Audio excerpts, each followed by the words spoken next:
함께 보실 하나님의 말씀은 신약성경 데살로니가전서 3장입니다. 제가 가지고 있는 성경 331면에 있는 데살로니가전서 3장 1절에서 8절까지 한 절씩 교독하도록 하겠습니다. 데살로니가전서 3장 1절에서 8절의 말씀, 제가 먼저 1절 봉독합니다. 이러므로 우리가 참다 못하여 우리만 아덴에 머물기를 좋게 생각하고 우리 형제 곧 그리스도의 복음을 전하는 하나님의 일꾼인 디모데를 보내노니 이는 너희를 굳게 하고 너희 믿음에 대하여 위로하므로 아무도 이 여러 환난 중에 흔들리지 않게 하려 함이라. 우리가 이것을 위하여 세움받은 줄을 너희가 친히 알리라. 우리가 너희와 함께 있을 때에 장차 받을 환난을 너희에게 미리 말하였는데 과연 그렇게 된 것을 너희가 아느니라. 이러므로 나도 참다 못하여 너희 믿음을 알기 위하여 그를 보내었노니 이는 혹 시험하는 자가 너희를 시험하여 우리 수고를 헛되게 할까 함이니 지금은 디모데가 너희에게로부터 와서 너희 믿음과 사랑의 기쁜 소식을 우리에게 전하고 또 너희가 항상 우리를 잘 생각하여 우리가 너희를 간절히 보고자 함과 같이 너희도 우리를 간절히 보고자 한다 하니. 함께 읽습니다. 이러므로 형제들아 우리가 모든 빈빛과 환난 가운데서 너희 믿음으로 말미암아 너희에게 위로를 받았노라. 그러므로 너희가 주 안에 굳게 선즉 우리가 이제는 살리라. 아멘. 함께 읽은 본문의 말씀을 통해서 하나님이 주시는 생명의 말씀 함께 나누도록 하겠습니다. 한문에 보면은 초심불망이라는 말이 있습니다. 그 뜻은 초심, 처음에 가졌던 마음을 불망, 잊지 말라는 그런 뜻입니다. 자기 분야에서 성공했다 할지라도 처음에 가졌던 그 열정과 겸손한 마음을 잊지 말고 항상 그 마음을 가지고 주어진 일을 감당할 것을 당부하는 그런 내용입니다. 여러분, 요한계시록에 보면은 에베소 교회가 나오는데 이 에베소 교회는 참 아름다운 교회입니다. 단점보다는 장점들이 훨씬 더 많은 교회입니다.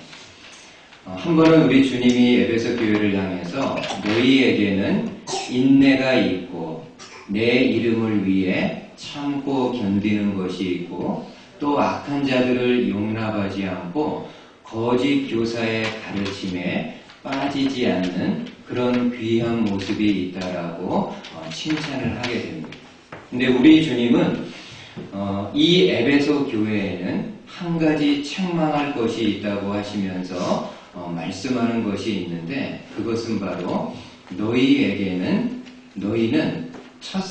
처음 사랑을 잃어버렸다라고 말씀을 합니다. 다시 말해 주님은 에베소 교회 성도들은 나를 향한 초심을 잃어버렸음을 말씀을 합니다. 그러면서 권면하기를 그 초심을 어디에서부터 잃어버렸는지를 잘 생각해보고 또 생각이 났으면 회개하여 다시금 처음 행위를 가져줄 것을 간곡한 마음으로 부탁을 하게 됩니다. 그러니까 다시금 초심, 처음으로 돌아가서 가장 중요한 신앙의 기본을 붙잡아 줄 것을 우리 주님이 말씀을 하십니다. 여러분, 오늘 본문은 데살로니가 전서인데요. 이 데살로니가 교회의 성도들은 신앙의 기본기가 굉장히 탄탄한 그런 성도들입니다. 오늘은 여러분들과 함께 당시의 데살로니가 성도들이 가지고 있었던 신앙의 모습은 어떤 것인가를 함께 보면서 오늘 저와 여러분들의 신앙의 모습 함께 비춰볼 수 있는 그런 시간이 되었으면 합니다. 먼저 데살로니가 교회는 어떤 교회인가요? 여러분, 데살로니가 교회는 바울이 2차 전도 여행할 때 세운 교회인데 그 배경은 이렇습니다. 바울이 2차 전도 여행을 할 때 성령님의 인도하심에 따라서 아시아에서 복음 전하는 거 잠시 내려놓고 마게도냐, 유럽으로 건너가게 됩니다. 바울이 유럽으로 가서 유럽의 첫 성인 빌립보 성에 들어가게 되고 그곳에서 옷감 비즈니스를 하는 루디아라는 여인을 만나게 됩니다. 그리고 그 루디아를 중심으로 해서 빌립보 지역에 하나의 교회를 세우게 됩니다. 그러니까 빌립보 교회는 유럽에서 생겨진 처음의 교회라고 할 수 있습니다. 근데 바울이 빌립보 지역에서 복음을 전하던 중 감옥에 갇히게 되는 아주 어려운 상황에 처하게 됩니다. 그때 바울은 성도들의 권면으로 이 빌립보를 떠나 데살로니가 지역으로 내려가게 됩니다. 여러분, 성경에 보니까는 바울은 데살로니가 지역에서 새 안식일 동안 하나님의 말씀을 강론했다라고 이야기합니다. 그러니까는 새 안식일이니까는요, 약 20일 동안 집중적으로 사람들에게 예수 그리스도의 복음을 전하게 됩니다. 아주 짧은 시간이었지만 그럼에도 하나님이 예비한 믿음의 사람들이 있어서 바울의 그 말씀을 듣고 경건한 헬라인의 큰 무리와 적지 않은 귀부인들이 복음을 받아서 그 데살로니가 지역에서도 교회가 생기게 됩니다. 그러니까 이 데살로니가 교회는 유럽에서 세워진 두 번째 교회임을 알 수 있습니다. 근데 이 데살로니가 지역에서도 대다수의 유대인들은 바울을 반대합니다. 그것도 극렬하게 반대합니다. 그래서 복음을 전하는 바울을 향해서 큰 해를 입히려는 그런 계획을 갖게 됩니다. 이에 바울과 그 일행들은 급히 데살로니가 지역을 나오게 되는데 얼마나 급했던지요. 밤에 그 데살로니가 지역을 빠져나오게 됩니다. 근데 이러한 바울의 모습은 데살로니가 성도들이 볼 때는 마치 자신들을 바울이 그냥 버리고 떠나는 것처럼 보여줄 수 있는 그런 모습입니다. 여러분, 이처럼 데살로니가 교회는 짧은 기간 동안에 세워진 교회고 또 성도들이 지속적으로 체계적으로 신앙의 가르침을 받지 못한 교회이기에 외형적으로 볼 때는 약한 교회고요, 어린 교회라고 할 수가 있습니다. 그리고 게다가 대다수의 성도들은 어떤 사람들입니까? 여러분, 그 당시 데살로니가 성도들은 헬라 문화권에서 우상을 섬기며 살았던 이방인들이었기에 개종한 이후에는 이런저런 여러 가지 어려움들을 겪게 됩니다. 가장 먼저는 가족들로부터 소외를 당하거나 좀 심하면은 버림까지도 당하게 됩니다. 그리고 친인척 관계도요, 시간이 지나가면서 하나 둘씩 다 끊어지게 됩니다. 왜냐하면 종교가 달라졌기 때문에. 그리고 사회생활하면서는 이루 말할 수 없는 여러 가지 제약과 많은 불이익을 받게 됩니다. 이 모든 것은 예수님을 믿음으로 인해 주어진 십자가들인데 초신자인 데살로니가 성도들이 감당하기에는 너무나도 벅차고 힘든 일임을 알 수 있습니다. 누구보다도 이 같은 사실을 사도 바울이 잘 알고 있었기 때문에 지금 비록 본인은 아덴, 다른 지역에 있지만은 늘 데살로니가 교회 그리고 그 성도들을 염려합니다. 교회는 평안한지, 성도들은 믿음 생활 잘하고 있는지, 그들 가운데 분명히 고난과 환난과 핍박이 있을 텐데 요동하지 않고 믿음 생활을 잘하고 있는지 늘 마음에 근심이고 부담입니다. 이에 바울이 참다 못해가지고요 이렇게 하게 된다라고 말씀해 줍니다. 오늘 본문 1절 한번 보십시오. 1절에서 3절에 이러므로 우리가 참다 못하여 우리만 아덴에 머물기를 좋게 생각하고 우리 형제 곧 그리스도의 복음을 전하는 하나님의 일꾼인 디모데를 보내노니 이는 너희를 굳건하게 하고 너희 믿음에 대하여 위로함으로 아무도 이 여러 환난 중에 흔들리지 않게 하려 함이라. 우리가 이것을 위하여 세움받은 줄을 너희가 친히 알리라. 여러분, 바울은 데살로니가 성도들을 위해서 누구를 보내겠다라고 말씀하나요? 예, 복음의 일꾼, 하나님의 일꾼인 디모데를 나 대신 보내겠다라고 이야기합니다. 여러분, 바울이 디모데를 보내는 이유는 너희를 믿음에 굳게 서게 하고 고난 중에 있는 너희 마음을 위로해서 누구든지 이 여러 환난 중에서 흔들리지 않게 하려 함이라고 말씀해 줍니다. 이에 디모데는 데살로니가 지역으로 다시 올라가게 되고 나중에 디모데는 그 신방 사역을 마친 다음에 돌아와서 데살로니가 성도들의 상황을 이 바울에게 이렇게 이제 보고를 하게 됩니다. 6절 보십시오.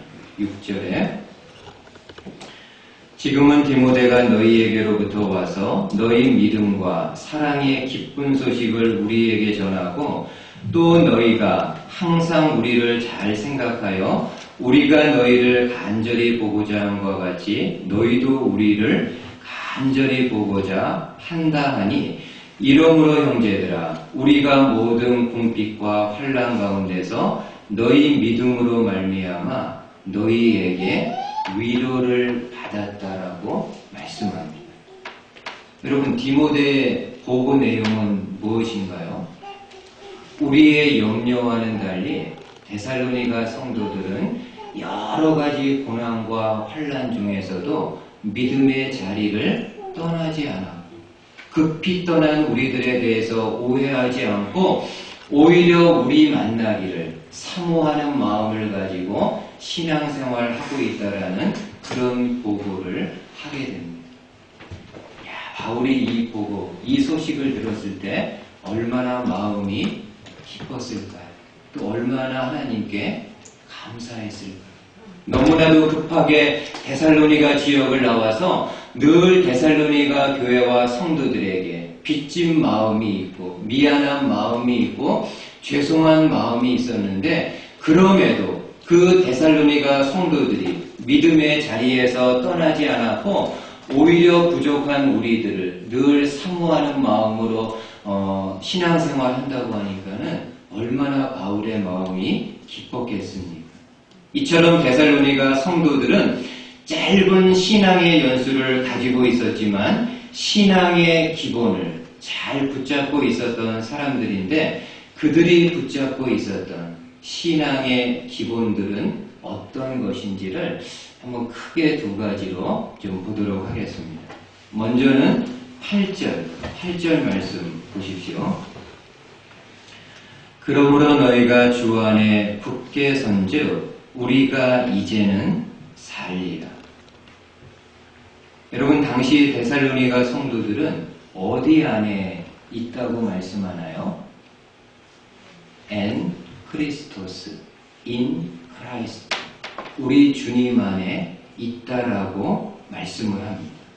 여러분, 당시 데살로니가 성도들은 주변의 모든 상황과 여건이 주님을 버리고 믿음의 자리를 떠날 수도 있는 혹은 떠날 수밖에 없는 그런 환경이었지만 그럼에도 그들은 끝까지 주님 안에 거하게 되었다라고 말씀을 합니다. 여러분, 주님 안에 거하는 거, 이거 별거 아닌 것 같지만은요, 다른 한편으로는 참 대단한 그런 모습입니다. 특별히 고난과 핍박이 있을 때 믿음의 자리를 떠나지 않고 주님 안에 거하는 것은 참된 신앙의 모습이라고도 말할 수 있습니다. 저는 가끔 이런 생각을 합니다. 저와 여러분들이 신앙생활을 할 때 아주 진취적이고 아주 활동적으로 신앙생활을 해서 우리의 믿음이 아주 가파르게 성장하는 것도 필요하고 중요한 일이지만은 어떤 때에는요, 단지 믿음의 자리를 떠나지 않고 주님 안에서 잘 버티기만 해도 잘하는 겁니다. 뭐 이렇게 막 신앙이 막 성장하지 않는다 할지라도 믿음의 자리를 떠나지 않고 그 주님 안에 잘 버티고 있는 것만으로도요, 참 귀한 일입니다. 특별히 데살로니가 성도들처럼 여러 가지 고난과 환난에 처하게 되었을 때 예수님 안에서 잘 버티는 거요, 우리 주님이 보실 때는 귀한 신앙의 모습입니다. 그 이란 사람인 메흐디 디바즈라는 사람이 있습니다. 이 사람은 엄격한 무슬림 집안에서 태어나서 모슬렘권에서 자라난 사람입니다. 근데 청년이 되었을 때 예수님의 복음을 접하게 되면서 그 예수님을 본인 영혼의 구세주로 영접하게 됩니다. 그리고 본인이 예수 그리스도를 믿는 것을 당당하게 그 무슬림권에서 이야기를 하고요. 그리고 무슬림 지역에서 만나는 사람들에게 예수님을 전하는 일을 하게 됩니다. 우리가 아는 것처럼 모슬렘 사회에서는 개종을 하게 되면 그 개인은 그 사회에서 그 배교자로 낙인이 찍히고 또 다른 종교를 포교하는 것은 법적으로 금지가 되어 있습니다. 그래서 이 메흐디는 경찰에 붙잡혔어요. 감옥에 들어가게 되는데 여러 명이 있는 감방도 아니고 한평 남짓한 독방에 갇히게 됩니다. 그리고 그 감옥에 있으면서 여러 차례 혹독한 고문을 받으면서 믿음을 포기할 것에 대해서 강요를 받습니다. 근데 그럼에도 이 메흐디는 모진 고난과 독방의 외로움 속에서도 끝까지 주님을 버리지 않습니다. 결국 법원은 1993년 12월에 이 메흐디에게 사형을 판결하게 됩니다. 나중에 메흐디가 법원으로부터 본인에 대한 최종 판결이 사형이 내려졌다라는 이야기를 들었을 때 이런 고난에도 주님을 따를 수 있다는 것이 얼마나 영광스러운 일인가 하며 기뻐했다고 합니다. 근데 이 소식이 아름아름 이게 전 세계에 퍼져나가게 됩니다. 전 세계 여론이 이란 정부를 공격하고 수많은 사람들이 이란 정부에 탄원서를 제출하게 됩니다. 그래서 어쩔 수 없이 이란 정부가 이 메흐디를 석방시키게 됩니다. 근데 얼마 지나지 않아서 이 메흐디는 이슬람주의 과격분자들에 의해 가지고 살해를 당해서 생명을 잃어버리게 됩니다. 근데 그 죽는 순간까지도 주님을 버리지 않고 끝까지 믿음의 자리를 지키면서 자신이 당하는 고난을 영광스럽게 생각했다라고 전하고 있습니다. 여러분, 저와 여러분들이 이 정도까지의 고난은 아니지만요, 생활 속에서 이런저런 고난에 직면했을 때 주님 안에 버티는 거요, 참 귀한 일입니다. 인간적으로 볼 때는 이 어려움으로 인해서, 이 상처로 인해서, 이 힘든 것으로 인해서 주님을 버리고 믿음 밖으로 나갈 수밖에 없는 그런 상황인데도, 그럼에도 힘들지만은 그 주님 안에 끝까지 버티고 있는 거 힘든 일이지만은 우리 주님 보실 때는 너무나도 귀한 그런 모습입니다.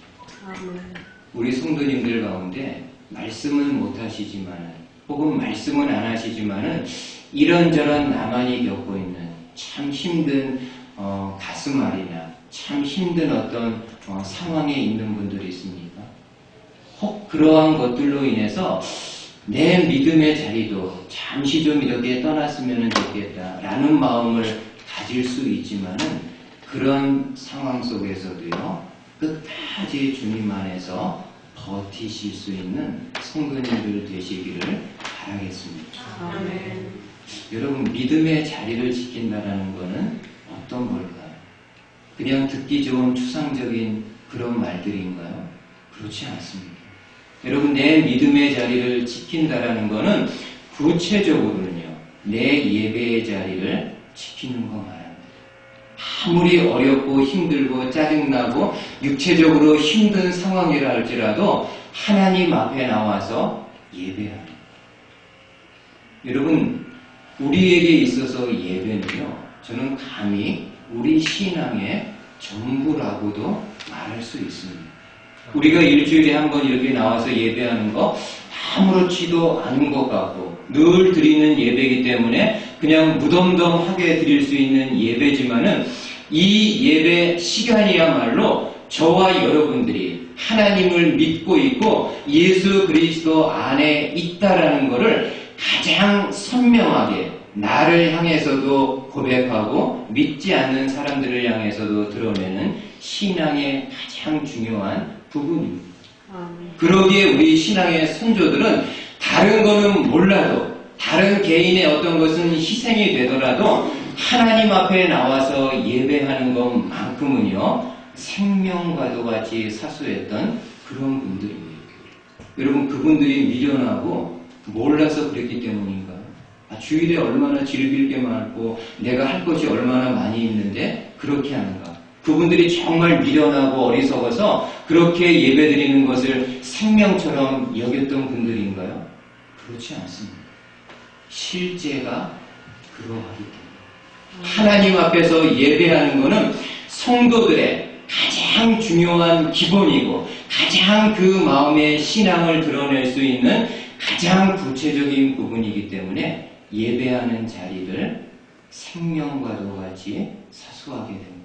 아멘. 내 믿음의 자리를 지키는 것은요, 기도의 자리를 지키는 겁니다. 아멘. 한번 여러분 생각해 보세요. 일주일 동안, 아니 일주일도 필요 없고, 내 하루 동안에 과연 내가 어느 정도로 기도의 자리를 지키고 있는지, 얼마나 여러분 기도하고 있으신가요? 안 믿는 사람들은 그리스도인이라고 하면은요, 당연히 기도하는 사람으로 생각을 합니다. 근데 정작 그리스도인 저와 여러분들은 하루 24시간 중에서 잠자는 시간 빼놓고 나머지 시간들 중에서 내 기도의 자리를 얼마나 지키고 있는지.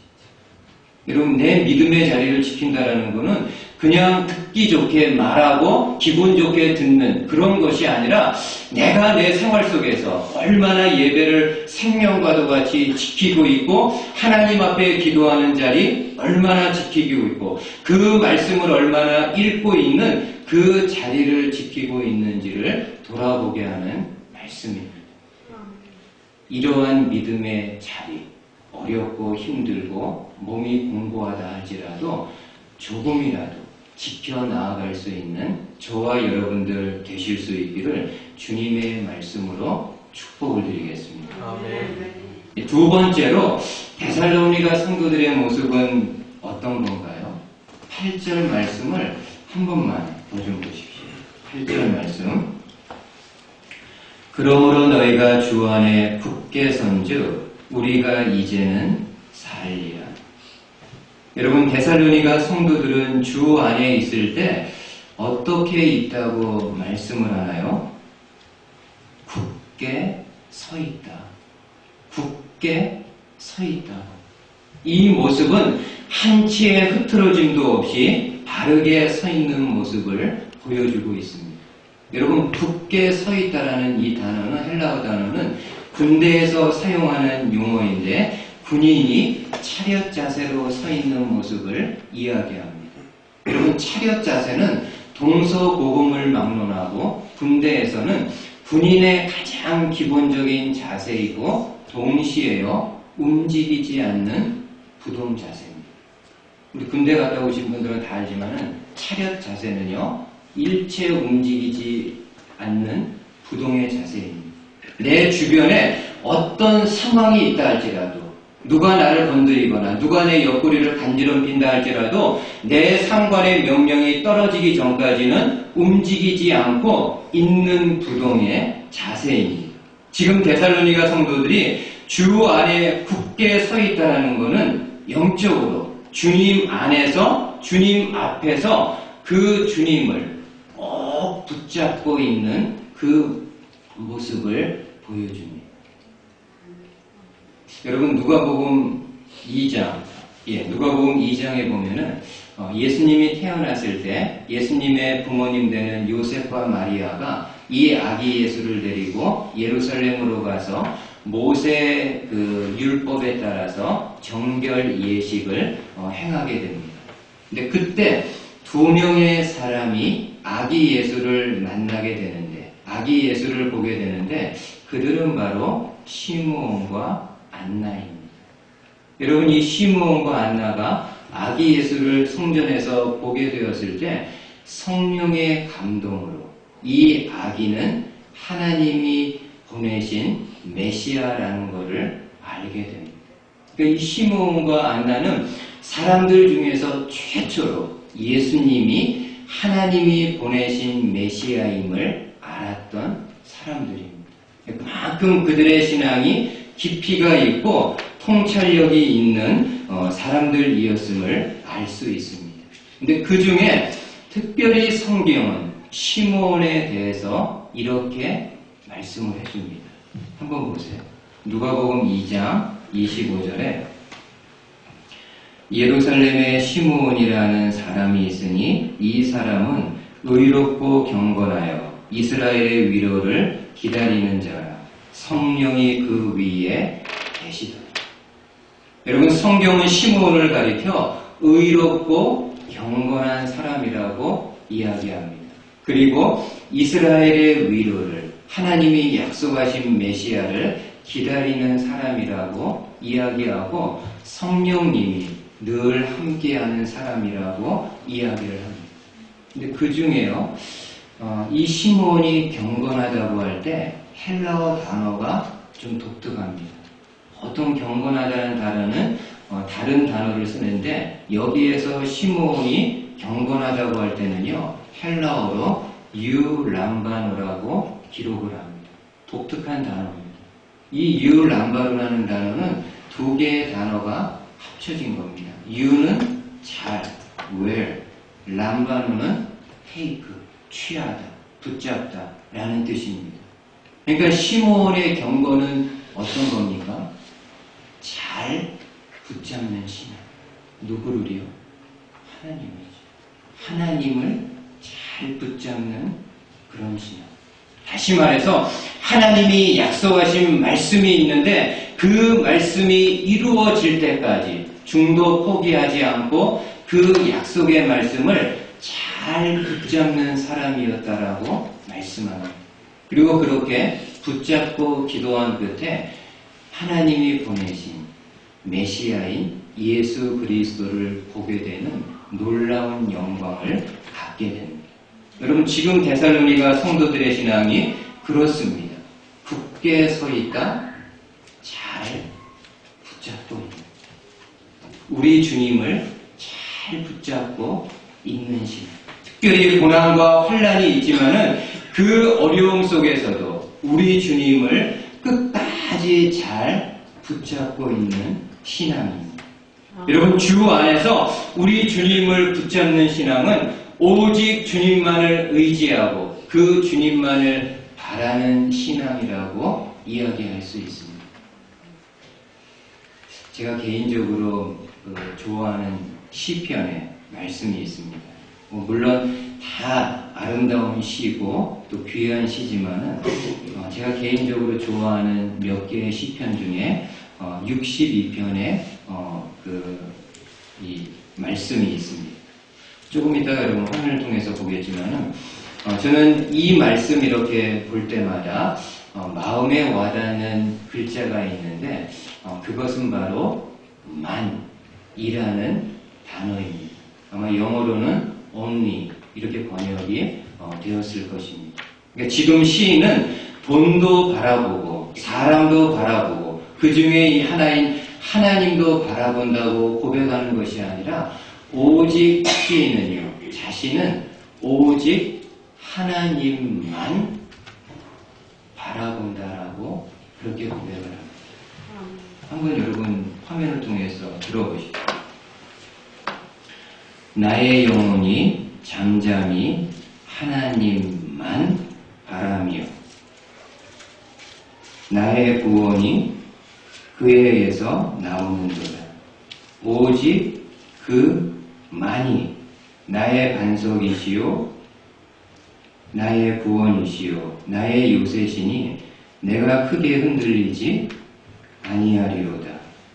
나의 영혼아 잠잠히 하나님만 바라라. 무릇 나의 소망이 그로부터 나오는 거다. 오직 그만이 나의 반석이시요 나의 구원이시요 나의 요새시니 내가 흔들리지 아니하리요. 아멘. 여러분, 시인은 하나님만이 나의 구원이시고 산성이시고 방패시라고 말씀을 합니다. 그 어느 목사님이 이제 토요일에요, 주일에 사용할 주보의 내용을 인쇄소에 맡기게 됩니다. 인쇄소 직원이 이제 그 인쇄하기 전에 주보의 내용을 보게 되는데 목사님의 설교 제목을 보게 됩니다. 근데 목사님의 설교 제목이 여호와는 나의 목자시니 이렇게 되어 있습니다. 근데 평소에 이 목사님의 설교 제목이 좀 굉장히 긴 편이었는데 여호와는 나의 목자시니 이렇게 해서 끊어지니까는 아마 설교 제목이 다 오지 않은 걸로 알고 전화를 해서 목사님에게 물어보게 됩니다.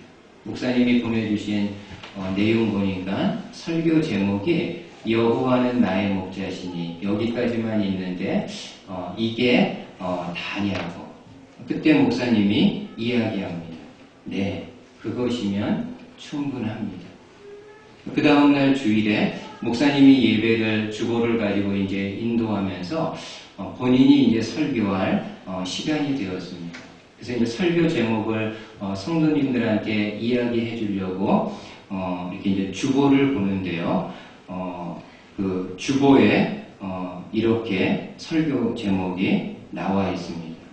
여호와는 나의 목자시니 네, 그것이면 충분합니다. 그러니까 전날에 이 인쇄소 직원이 목사님이 네, 그것이면 충분합니다 라고 했는데 그것까지 설교 제목인 줄 알고 이제 기록을 한 거죠.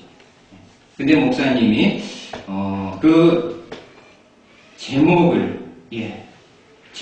볼 때 마음의 어떤 그 뜨거움이 일어나게 됩니다. 여러분도 한번 들어보세요. 여호와는 나의 목자시니 네,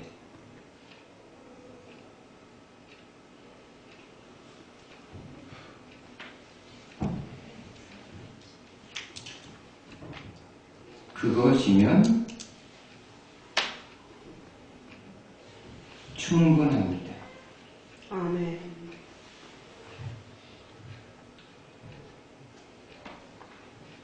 여호와는 나의 목자시니 네,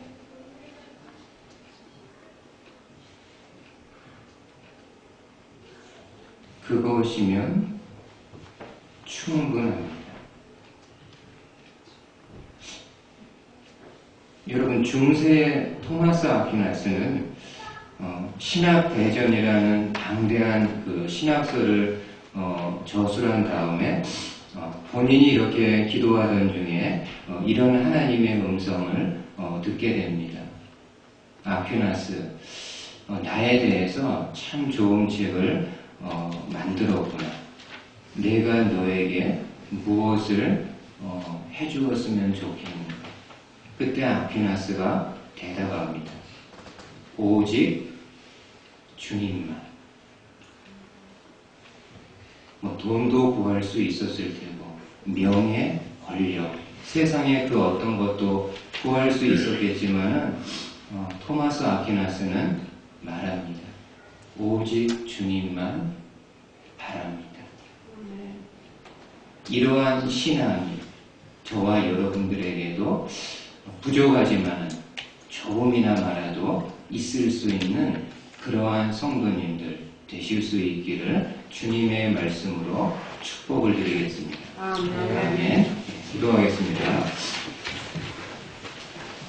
하나님 아버지 감사합니다. 오늘 데살로니가 성도들의 모습을 통해서 부끄럽지만 우리의 모습도 함께 비춰보게 되었습니다.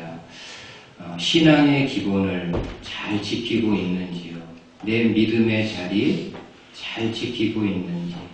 이 땅 살아가면서 돈과 하나님 사이에서 양다리 걸치며 살아가는 것이 나의 모습은 아닌지, 오직 주님만 바라고 오직 주님만 의지하며 나아갈 수 있는 그러한 성도님들 될 수 있도록, 그러한 목회자 될 수 있도록 축복해 주시옵소서. 감사를 드리며 예수님의 이름으로 기도하였습니다. 아멘.